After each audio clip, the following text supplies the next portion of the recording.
Hello, beautiful people. Ryan Pelton here today to talk to you about Elvis Explosion 2022, the 25th anniversary of this event, La Crosse, Wisconsin, September 8th through 11th. And guess what? We have an awesome special guest today, last year's champion. Let's hear it for the one and only Tim E. Hendry. Hello, everyone. How you doing?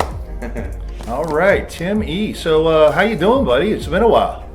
Yeah, it has been a while, man. I missed you. I'm doing great. I'm currently still performing in Pigeon Forge 4 to 5 times a week, and been traveling around. Just got done with Elvis Week. It's been wonderful. I'm looking forward to Elvis Explosion too, man. That's my favorite event of the year. Awesome, man. Last time I think I saw you was Branson Elvis Festival, right? That is correct. And you won there as well. I mean, what's the deal? You just go around and win everything? Not really. I wish I did, but not really. I've been lucky to win a few times, I guess you could say. Yeah. And I just love it because I get to see all the Elvis fans and all my friends and ETA brothers and get to sing Elvis music. Awesome, What's man. better Awesome. than that? Well, you look like you've been traveling today? Where are you coming from? Where are you at? Now I am currently in Branson, Missouri at the Presley's Penthouse. Ooh. At Ronnie Craig's King Resort and Suites. Ooh. And I see. I'm coming from Memphis, Tennessee. Okay. I know that we kind of had to work out a deal. I'm over here, I don't know where, in Kentucky, and but I appreciate you coming to Branson. Tim's going to be filling in for me at Legends in Concert, and the boys are excited to have you there. They love you, man. Oh, I love it there too, man. They're so nice to me.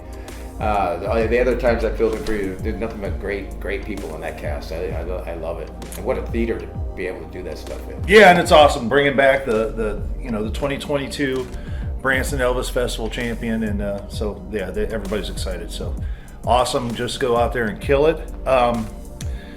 So today I just want to, there's a number of things I want to talk about. Everybody knows Tim E. Hendry, okay? We all know you. And by the way, forgive my dress. I ain't straight out of Compton. I'm straight out the golf course. Oh. Anyway. I'm straight off the highway, so hello. Gotcha. So, everybody knows who you are, but let's maybe do a little fun deep dive. What do you say? A little deep dive? Get to, peel back the layers of the onion. Are you down with that? Yes. All right. Scared? Don't be scared, man. No, I'm not good. All right, so in a nutshell, throw it out there. Just tell everybody for the 2 or 3 people in the world that don't know who you are. Just tell us about yourself. Well, Timothy James Hendry was born in Sault Ste. Marie, Ontario, Canada, many years ago. You have to guess how many. And I still got tons of family and friends up there. I grew up playing hockey, and my heroes were always Elvis Presley, Wayne Gretzky, and my dad, and Jim. And then in my early 20s, I started playing drums when I was about 15 or so, and I just fell in love with it. I just wanted to tour. I could have played hockey probably as a profession. I think I could have. Well, people tell me that anyways. But I pursued music because I loved it so much, and I just wanted to be on that stage playing drums. I never thought I'd be singing Elvis, I tell you that. But I was a huge Elvis fan, because so was my father. And our whole rec room was dedicated to Elvis Presley, so I grew up watching his movies and his everything, And then I moved to London, Ontario, Canada, when my sisters did, and we sort of migrated the whole family there.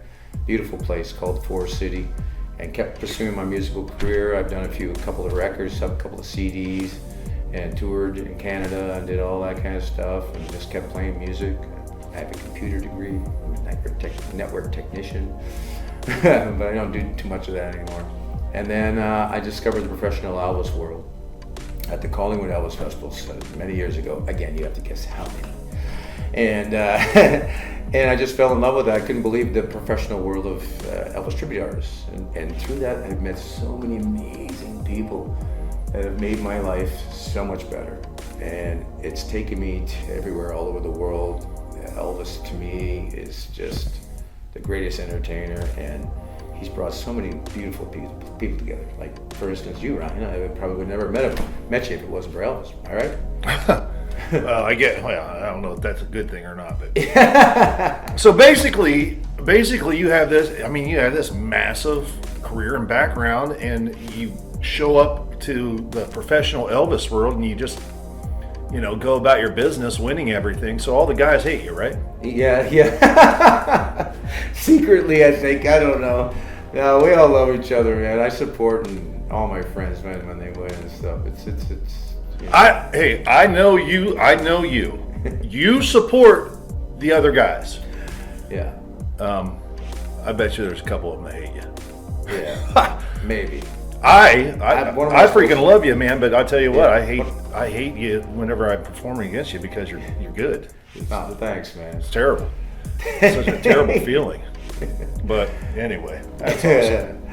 So you said you came from Memphis. I guess you're part of the Ultimate this year, huh? I was, yeah. Yeah. How do you feel about your experience at the? Well, I've been there many times. It's always a wonderful experience. I mean, you get to sing on that stage in front of a packed house, and Absolutely. some of the biggest Elvis fans you'll ever meet, and they become like a family to me. But and it's just. But I'll tell you that out of all of the competitions I've been in and stuff, that's the most stressful, anxiety-ridden contest to be in. You just never know what's going to happen, and you just you're on pins and needles. And me and Michael Chambliss, for instance, were backstage going, "Why do we do this to ourselves? Right. Why do we do this to ourselves? It's just torture." But then at the end of the day, it is what it is. It's opinion on who they pick, and I'm really happy for my friend Victor. I mean, Victor Trevino, I love you to death, but I'm very happy for you, and he's just a great guy, and what else can I say? Everybody came with their A game, and it just happened how it may. So. All right. Well, let's dive a little bit deeper here. I got just a couple questions I want to ask you, and they're not necessarily about Elvis or anything else. Just general questions. People want to know who Timmy is. They want to know who this guy is that just rolls into town and wins every contest and whatnot. So, and I'm kind of interested too. I mean, we've been friends for a while, but I'm interested in hearing just some of your thoughts. There's no wrong answers to these questions. All right, just kind of feel the studio space and have some fun with it. All right. Okay. All right. Here you go. And if you don't have an answer or whatnot, just tell me to shut up. Okay. Plead the fifth. All right. Here we go. Now, if you wrote a book about yourself and about your career as an ETA, what would you title the book and why? Growing up the way I did and loving Elvis the way I did, I never ever thought I'd be a contributor. God, I'd probably say something like, still can't believe I'm an Elvis tributor. And the concept of the book would be mostly about the offstage stuff.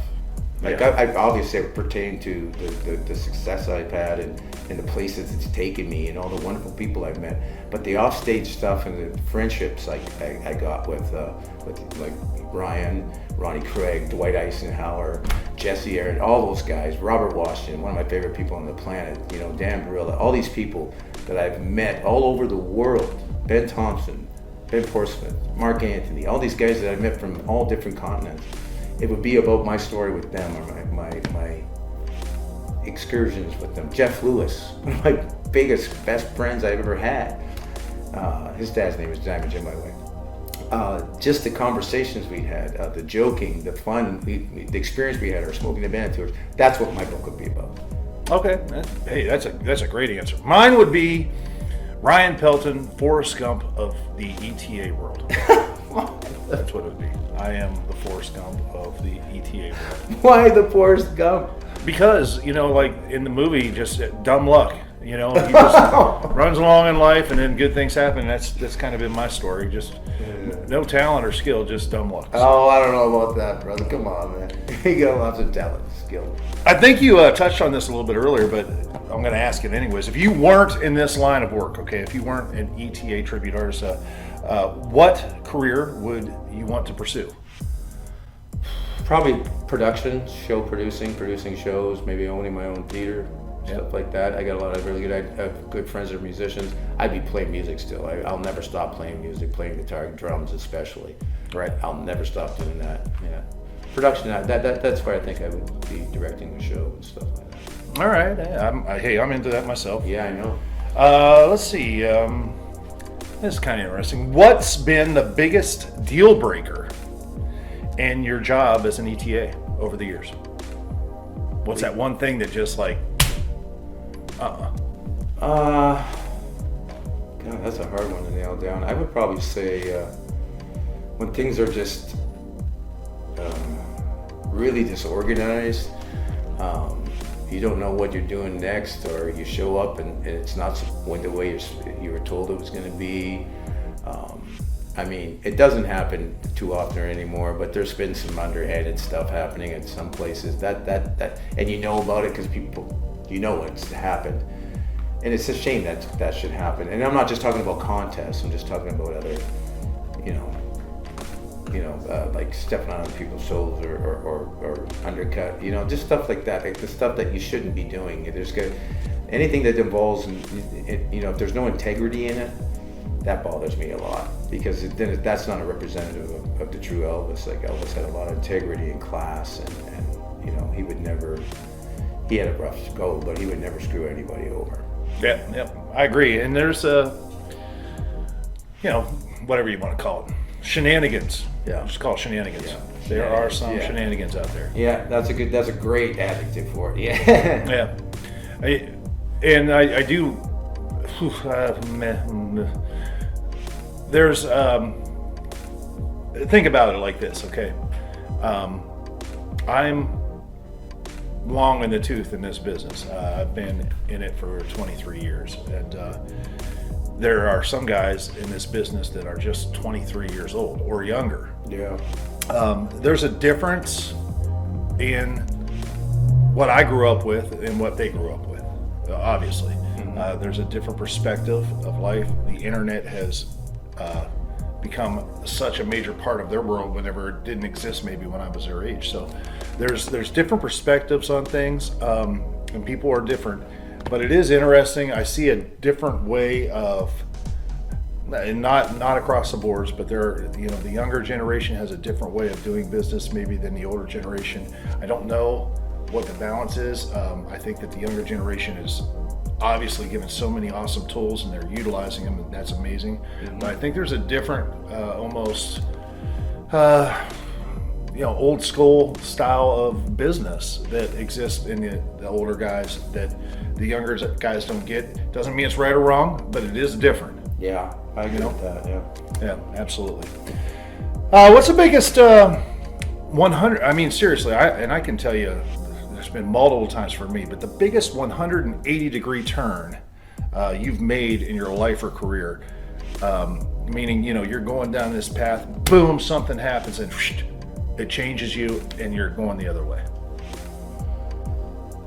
Honest to God, it was when I decided I was going to start doing this. That's fair. Because I was just working in computers, and I was playing music, but I think for me, I have to have music in my life. I have to be able to do it for a living in some capacity.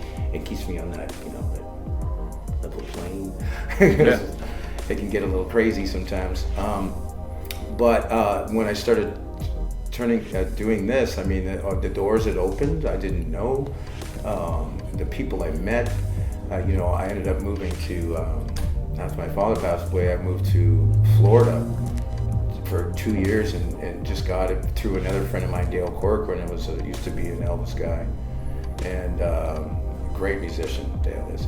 And he referred me to it. So then I ended up moving to the United States in Florida, and I was there for a couple of years performing on these casino ships. Then I went back home and I started doing the competition circuit, and I've met so many different people. I mean, and another big turning point was, during all this mess that we had for 2.5 years, I got the opportunity to go to Prison Force to get a residency gig and do it for a living, and a place that treat me like gold. I love Melinda and Steven, fantastic people. And just being able to do this for, moving out of my country and coming down somewhere and establishing myself there, and I love it there. I'm going to stay there. So that was a big 180. So there's been a couple of them that turned for the good. Thank you. I count my blessings. Thank you, God. Yeah, that's awesome, man. All right, kind of digging a little bit deeper, all right? All right. What do you think of garden gnomes? Of what? Garden gnomes. You know the little gnomes that are out in the garden? People put them out there? I don't know, man. I wouldn't put them in my garden. They're, probably freak me out someday and come on, what the hell? Well, there, and I'm just it's one of those things. I got you. You know the little Jill from Legends in Concert? Short hair gal. Yeah, I do, yeah. Dude, she has like 50 garden gnomes. Whoa. It's crazy. And I will also say that, you know the Elvis, you've seen the Elvis garden gnome? Yeah. It's like a gnome, but he's dressed in a jumpsuit. Yeah.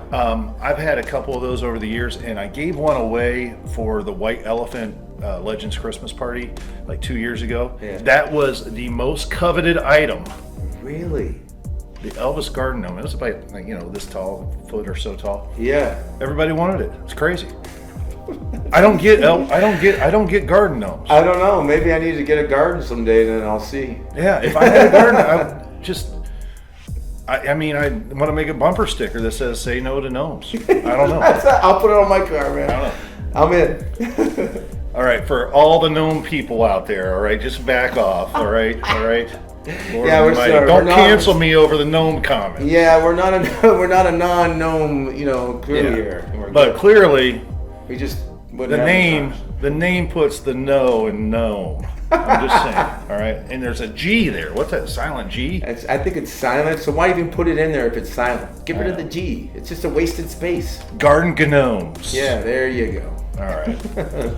So let me ask you a question, okay? Yeah. Let's say today we finish this interview, okay? You walk outside your room here, and boom, right there on the ground is a lottery ticket for $10 million. Are you showing up to Elvis Explosion this year? Yes, I am. All right. No matter what, I told Ronnie I'd be there every year. It's not only that because he's my friend, but I just think it's one of the best run events, and just like 2,000 people per session, and just huge supportive fans of Elvis. It's such a wonderful the charities he donates some of the money to and stuff like that, and just the response from the crowd and the after parties, everything there. It's just a great venue. It's awesome. Man, I really like that. So I've been there multiple times over the years, but I really like that Ronnie has brought things kind of all in one location with the lacrosse center and the Radisson Hotel connected to it. You're right there. And the downtown area is kind of fun, man. There's nice little bars, restaurants, all that stuff. Yeah. I really enjoy it. Yeah, I'm happy he moved it closer too, because that other place you had to drive everywhere, and it wore out its welcome there. So the Radisson just treated us like gold last year, and you just walked to the venue. Yep. It's great for everybody, and yeah, they got tons, and downtown's pretty cool. It's like old school, There's everything's all these buildings and that have all these really cool restaurants and stuff in there. I like it too. Yeah, absolutely. All right, Timmy. Serious question. Are you a hunter or a gatherer? I think I'm more of a hunter. Yeah, I gather things, but I'm more of a hunter. I like to find things. Yep. That's funny. I was thinking about questions for this interview, and I knew that's what you would say. Yeah. But it's kind of funny. I can do both, but I'm never going to be gathering unless I'm on the hunt. Exactly. You know what I mean? It's like the hunt is everything. I'm always hunting. I'm always striving. I'm always pushing forward. If I can't find a path, I'll make one. That kind of mentality. And along the way, you might gather some things up. You might learn some things and all that, but you're always on the move. So, well, I think it's important, that you are a hunter, that when you do gather stuff, you keep it and keep the stuff that just that knowledge, the gathering of knowledge that you learn. Yeah. And it makes you hunt better. Yeah, absolutely. Very smart. What's the last gift you gave to anyone? Last gift I gave to anyone? Well, I just bought my sister's Elvis sweaters for their birthday. Their birthday was August 16th, so I bought them. I bought my sister's Elvis sweater down in Memphis. All right, that's very cool. Very cool. And man, this is really diving deep, but I did want to ask this question. It's on a lot of people's minds out there. Is Dan Barella part of the mafia? I don't know if it's called the Pizza Mafia, maybe. You know, and he talks like that all the time. Yeah, if it's part of the Pizza Mafia there, then that's why me and Chris are part of that there. Well, he was a New York City bus driver, He right? was It's Staten obviously a Island, Staten unionized Island job. You know, he was there for years. He retired. Yeah. You know, and now it just so happens that he's looking hotter and better than ever. He looks younger than he's ever looked. Okay. Yes, he's so enjoying his retirement. I Right. love Dan and Chris. I think they're two of the best people. So Dan's so funny. yeah, is Dan doing something? Does he know something that we don't know? Is he into something weird that just like we're not aware of or No, whatever? maybe he's 'Cause got it's one like, of those. Maybe he's got one of those Michael Jackson oxygen chambers. yeah, it's like he's found It the keeps up fountain of his youth or appearance. He something. gets rid of the wrinkles and stuff. You know, Chris likes to do that. Yeah, and he like I think he wakes up and he's listening to rap music and like he's hip hop. Something's going on with Dan Barella, and I would like to know what it is. He discovered the fountain of youth over there in Staten Island.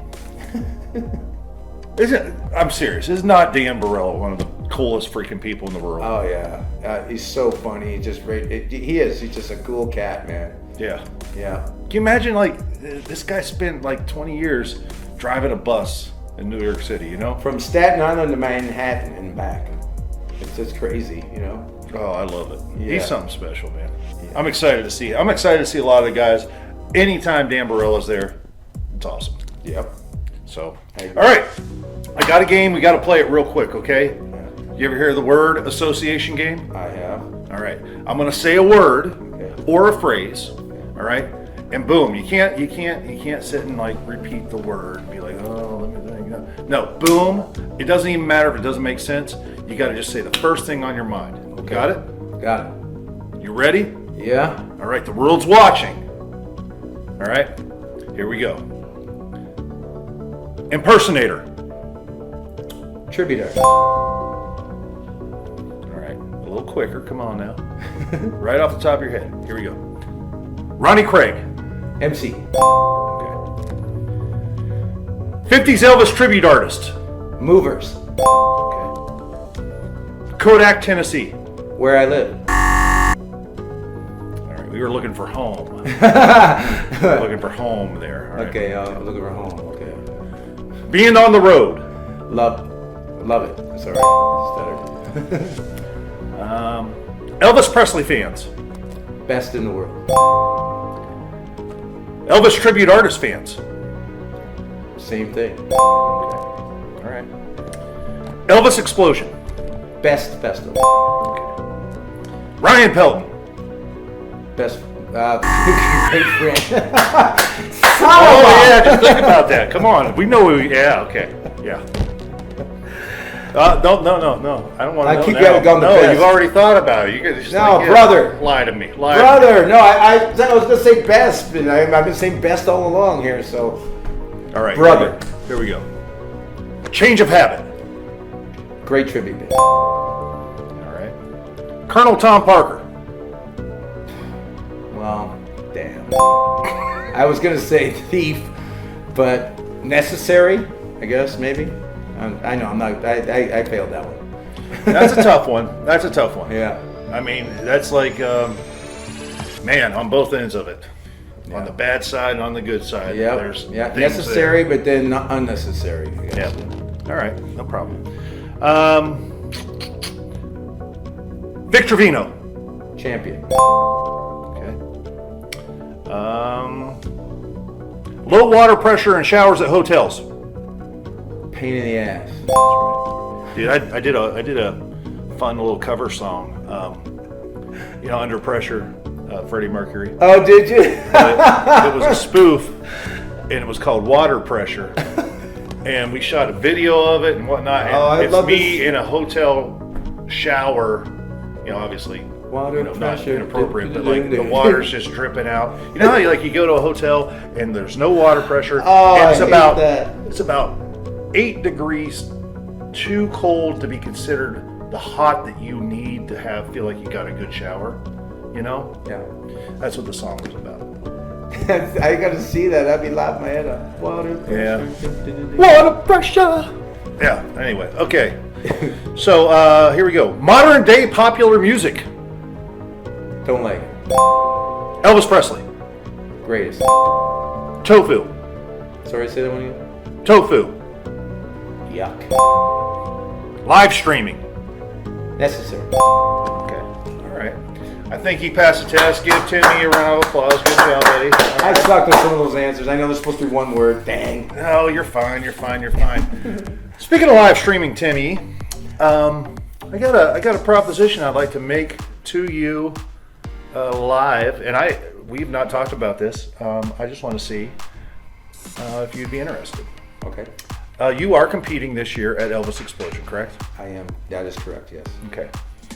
I need 3 guys to help me Okay. with the live stream this year. Okay. All right, willing to help you out. Throw you a little, whatever, however Dan Barella would do it. Hey, I'm going to take care of you. Yeah, slide a little couple bucks there in your Yeah. pocket. You don't want to Yeah. see nothing. Just do it. Get a little referral. Referral. So, anyways, I'm not sure what night you're. Do you know if you're on Friday night. Yeah. So you're round 1. Yeah. Round 2 is Saturday night. Yes. All right. Would you be willing to join me in the booth to do the live stream? I would love to do it with you. I mean, you got this computer, technical, whatever background. Yeah. I got the gear. I'll set it up, and you can be there, and we can broadcast together. I need someone though. I need someone from Saturday night to help me on Friday night. So you can help me out with that, or if you guys are out there, any of the contestants, if you're into this kind of stuff and kind of, if you know what you're doing or whatever, just leave a comment or send me a message or whatever. So I need a guy that's performing Saturday night to help me on Friday night. And then, listen, it stinks, but it's just the way it is. Only 10 guys make the finals. I need another guy to help me that did not make the finals but still wants to be involved and all that. No bitterness. Yeah. Yeah, no bitterness. It'd be fun, man. Yeah, I think it'd be awesome. I mean, we can hang out and talk and, zoom in cameras and whatever. And yeah. I recommend, I think Michael Chambliss is on Saturday night, so maybe he can get there early enough on Friday. Michael's I don't know, does he know how to do any of that stuff? Does he? I think he does. He's almost too good looking to be good at anything else. You know what I mean? Well, I don't know. Maybe. I don't know. You can ask him. I think. What's funny about Michael Chambliss? Like my mom, she takes what I do with a grain of salt and all the guys and the Elvis thing and all that. But when Michael Chambliss is around, it's like, she's like, Michael Chambliss. Yeah. She loves him. She loves her some Michael Chambliss. Thanks, Mom. I tell Michael that all the time. He just laughs. He's funny. Yeah. Anyway. Michael's a great guy. Oh, he's I'm awesome. such a close friend since I moved to Pigeon Forge. So. Yeah, you guys are just right there in the same neighborhood. Yeah. Now we got Michael Cullifer there too. He's doing sound at the Majestic, so we're taking over. Cullifer's there? Cully's going to be there. He's moving there permanently in a month. He got the gig as a sound guy. We sort of talked to the owners of the Majestic into awesome. Giving him a shot, and then. And when's Cullifer performing? Do you know? I don't know if he's coming this year. Is he on? I think he is. I'm not sure. I'd have to talk to him. Man, I love me some Michael Cullifer. He's a great guy. We have some man. awesome stories. Yeah. Oh, there's some good ones. Yeah. Remember the hotel luggage cart one? Oh, the luggage cart. He loves that. I sometimes, hey, what's going on, luggage cart? Yeah. He loves that when he laughs his head off. He's such a great guy. And I'm not going to talk about what happened, but yeah, I love you, Michael. before that happened that night, he was in the bar, and he had a few drinks, and man, it's just like, he's a big dude, and he had a few drinks, and he was doing this, and he came up to me, and I swear to God, I was like, oh my God, Michael Cullifer's going to beat my behind, and he was real serious, and had a beer in his hand, and he was pointing at me, and he said, I'm going to buy you a drink. Yeah, I remember that night. Yeah. And he went away, and I don't even think he bought me a drink. I think he just said he was going to do it. So. Yeah. If you're there, Michael, I need a drink, maybe. I sent him into the bar. I said, get some food in you, man. Yeah. And then, that didn't happen. Yeah, it was rough. He was buying shots instead. I love him, man. He's such a great guy. He's awesome. I love him to death. All right, man. Well, listen. So we've got Elvis Explosion coming up once again. Yes, we do. September 8th is the kickoff party. The 9th, which is Friday, 7 p.m., is round one of the semifinals. Saturday, the 10th, we've got the 1 p.m. headliner show with me, Bill Cherry, and Bill Christil. They picked me on that. I don't know if you know this or not, Tim, but they were looking for a third guy, just not named Bill. Yeah, yeah, no kidding. Bill, and Ryan. Yeah, Yep. BBR. Yep. Anyways, and then that night, the 10th, 7 p.m. is the second round, and that's when you're performing, or you perform the first round. I'm on Friday night. This Okay, year. Tim's on Friday night, so make sure you get there on Friday night to see Tim. And of course, the finals, ladies and gentlemen, are Sunday at 1 p.m. We do have the gospel show at 10 a.m. in the morning, but the finals are at 1 p.m. Top 10 guys, $25,000 purse. Change of Habit Band. You got Dan Barella and E-Rock doing the after parties. I mean, it's just going to be a fun time across the boards. I'm going to be there live streaming, kicking around at the after parties too, just kind of getting y'all, whatever, riled up and say something funny online. And that's about it, man. You got anything else to say out there to the folks, the fans, the friends? Why should they come to Elvis Explosion? It's the 25th anniversary. It's one of the best and most professional Elvis festivals you've ever been to. It's so much fun. Ronnie takes care of everybody. He runs a great show. The band, Change of Habit. Hello, you're going to get to 40 of the best Elvis tribute artists you're ever going to see. The competition is always tough. And then come to the gospel show, praise God. And because that's what Elvis's favorite music was. And then the finals. It's just, everything is such a great time, man. You can't help it. It's just, to me, it's the best one on time. There you go, ladies and gentlemen. All right, Timmy said it. He's the Branson Elvis Festival champion. He's a freaking qualifier for the ultimate. How many times have you won up there at Elvis Explosion? 4 times. Yeah, a lot of guys don't like you. I'm sorry, man. Yeah, I'm telling you I'm what.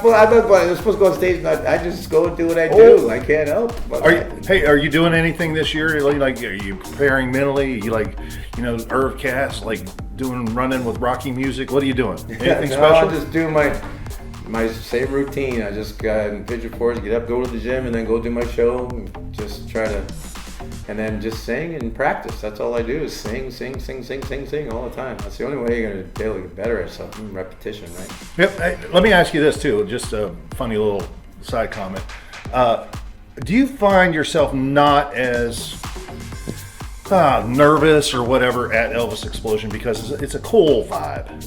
I'm thinking you probably don't. I don't know. I mean, every contest has its pressure and whatnot, and obviously there's a lot of contestants, but do you find yourself maybe a little bit just like, it's not the ultimate feeling of just this like weird, where is this pressure coming from feeling? Is it different at Elvis Explosion or is it still the same? Well, I mean, I don't really get nervous for shows, maybe a little bit. But for contests, you're being judged, so you cut that in your head. But for some reason, and this is honestly that's because you touched on it, Explosion is a little different because the crowd makes you feel every guy like he's special, and the production, and you hear yourself, and it's such a big stage, and it's just there's a runway, and the bands come up and make you feel like you're the best there is, and so you can't help but feel confident when you get on that stage. That's the way I feel, and I think all the other guys do. You don't see guys stressing and pacing backstage and stuff. It's a non-stressful place, and it's just everybody gets a fair shot there for sure. Yeah, definitely a much chiller vibe, I would say. Yeah, absolutely. Yeah, and certainly, and I'm not bashing anything else, but certainly more of a brotherhood feeling. Absolutely. But I don't know, that's just me outside looking in, I guess. So, all right, man. Well, listen, Timmy, ladies and gentlemen, we appreciate you so much. Come out to Elvis Explosion. There's going to be more videos coming, but right now, big round of applause for Timmy. Thank you. The 2021 Elvis Explosion champion, going back to try to reclaim it again for the 5th time, the 25th anniversary, ladies and gentlemen. Thank you so much for joining me, my brother, Mr. Timmy.